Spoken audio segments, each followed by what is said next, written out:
শিৱসাগৰ চহৰ আৰু দাঁতিকাষৰীয়া অঞ্চলসমূহত দিনক দিনে ড্ৰাগছ ভাঙৰ বেহা বৃদ্ধি পাইছে, যাৰ বাবে বহু পৰিয়াল বৰ্তমান বিপদৰ সন্মুখীন হৈছে। বহু পৰিয়াল ধ্বংসৰ মুখলৈ গতি কৰিছে এই ড্ৰাগছৰ বেহাৰ বাবে।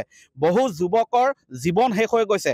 বিশেষকৈ শিৱসাগৰ চহৰৰ কাষতে থকা যি পলসনি অঞ্চল, সেই পলসনিত দীৰ্ঘদিনৰ পৰা ড্ৰাগছৰ অবাধ বেহা চলি আহিছে, যাৰ বাবে ব্যাপক আচলতে এই ড্ৰাগছ আসক্ত লোকৰ সংখ্যাও দিনক দিনে বৃদ্ধি পাইছে।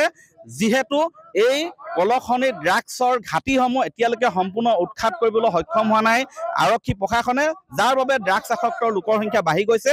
আৰু ইয়াৰ বিৰুদ্ধে আজি ইয়াৰ পৰিপ্ৰেক্ষিতত আজি এই ধৰণে ৰাজপথলৈ ওলাই আহিছে এই পলসনি অঞ্চলৰ সচেতন যিসকল যুৱক আছে, তেওঁলোকে ইয়াত ওলাই আহিছে।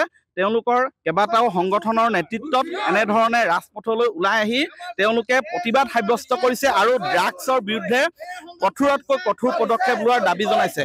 বিশেষকৈ এই পলসনি অঞ্চলতে মাধৱ পাল নামৰ এটা ধুৰন্ধৰে ড্ৰাগছৰ ব্যাপক মাত্ৰাত বেহা চলাই আহিছে।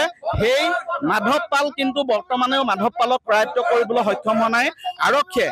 কেৱল সিমানেই নহয়, দাস উপাধিৰ এগৰাকী যুৱকেও ইয়াত ড্ৰাগছৰ বেহা চলাই আহিছে বুলি খুব ড্ৰাগছ আসক্ত যুৱকেই সদৰি কৰিছিলে, কিন্তু তাৰ পিছতো সেইসকলৰ বিৰুদ্ধে কঠোৰ পদক্ষেপ ল'বলৈ সক্ষম হোৱা নাই আৰক্ষীয়ে। বৰ্তমান ড্ৰাগছে এই অঞ্চলটো প্ৰায় ধ্বংসৰ মুখলৈ নিয়া পৰিলক্ষিত হৈছে। কি ক'ব? পৰিলক্ষিত নহয়, ধ্বংসলৈ গুচি গ'ল। যিহেতু আমি আজি আহোম জাতীয় গণমঞ্চ আছো, চুতীয়া ছাত্ৰ সন্থা আছো, আমি কোচ ৰাজবংশী আছো, আৰু আমাৰ আছু আছে আমাৰ ছাত্ৰ সন্থাৰ, আৰু কাঠপাৰৰ দুটামান সংগঠনো আমাৰ লগত জড়িত। আমাৰ কথা এটাই যে আমি প্ৰতিটো বস্তু, কাৰণ আমি যিহেতু ইয়াৰ স্থানীয়, আমি প্ৰতিটো বস্তু দেখি আহিছোঁ যে ইয়াত কি হৈছে। প্ৰথম আপোনাৰ মদৰ হৈ গ'ল, আমি মদটোতো একো বহুবাৰ হেৰি কৰিলোঁ, তাৰ ৰিজাল্ট নাপালোঁ। তাৰপিছত আহিলে ভাং, এতিয়া এটা বস্তু আহিছে ড্ৰাগছ, যিটোৱে গ্ৰাস কৰিছে। তাতোতকৈ বেছি ইম্পৰ্টেণ্ট হৈছে এখন আছাম এনাৰ্জি ইনষ্টিটিউট, ইমান ধুনীয়া এটা অনুষ্ঠান হৈছে। ইয়াৰ ছাত্ৰবিলাকো মই যিটো দেখিছোঁ এতিয়া ড্ৰাগছৰ সেৱন কৰিবলৈ ধৰিছে। মই নিজ চকুৱে দেখিছোঁ বেজি লৈ থকা, ইয়াত লৈছে এই ৰজাবাৰী পথাৰত।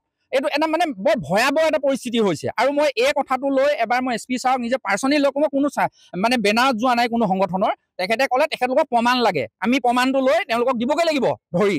এইটো কম লাজৰ কথা। আজি তেখেতলোকৰ ল'ৰা ছোৱালী ইয়াত নপঢ়িব। তেখেতলোকে কি বুলি ভাবিছে নিজকে, যে আমাৰ ল'ৰা আমি মংগল গ্ৰহত পঢ়াম নেকি? এইখন সমাজতে থাকি ইয়াতে পঢ়িব লাগিব।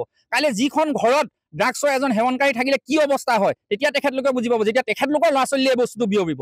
আমি আমাৰ সংগঠনৰ পিনৰ পৰা প্ৰতিটো সংগঠনৰ পিনৰ পৰা আমি এটাই দাবী জনাইছোঁ, অতি সোনকালে আমি 15 দিন সময় দিছোঁ। আমাৰ এইটো নহয় যে ভাবি মলে আমি ধেমালি কৰি কোৱা নাই। এইটো বস্তু CMO PMOলে আল্টিমেটলি আমি অলৰেডি লিখি দিলোঁ চিঠি।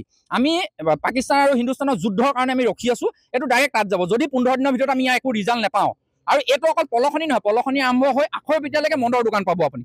প্ৰতিখন দোকানত বেলেগ বস্তু নাপালে মদটো পাব। বেলেগ ধৰিব নালাগে, ৰাতি যদি আহে আপুনি য'ত বাইক দম পাতি থাকিব গম পালে এখন মদৰ দোকান। ইয়াত এতিয়া ছোৱালীও এনেকুৱা হৈছে, ষ্টুডেণ্ট ছোৱালী পৰ্যন্ত ইয়াত এতিয়া ইনভলভ হৈছে।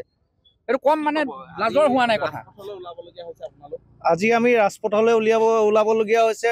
মুক্ত ড্ৰাগছ আৰু ভাঙৰ যি ৰমৰমীয়া ব্যৱসায় চলি আছে, তাৰ প্ৰতি আমি প্ৰতিবাদ কৰিবলৈ আমি ৰাজপথলৈ ওলাবলগীয়া হৈছে আজিৰ তাৰিখত। হয়, এনেধৰণে আজি তেওঁলোকে প্ৰতিবাদ সাব্যস্ত কৰিছে। যিহেতু শিৱসাগৰ চহৰ আৰু দাঁতিকাষৰীয়া অঞ্চলসমূহত ড্ৰাগছৰ বেহা যথেষ্ট বৃদ্ধি পাইছে, যাৰ বাবে আজি এই অঞ্চলৰ সচেতন যুৱকসকলে একত্ৰিত হৈ ৰাজপথলৈ ওলাই আহিছে আৰু শীঘ্ৰেই ড্ৰাগছৰ ঘাটিসমূহ উৎখাত কৰাৰ দাবী জনাইছে।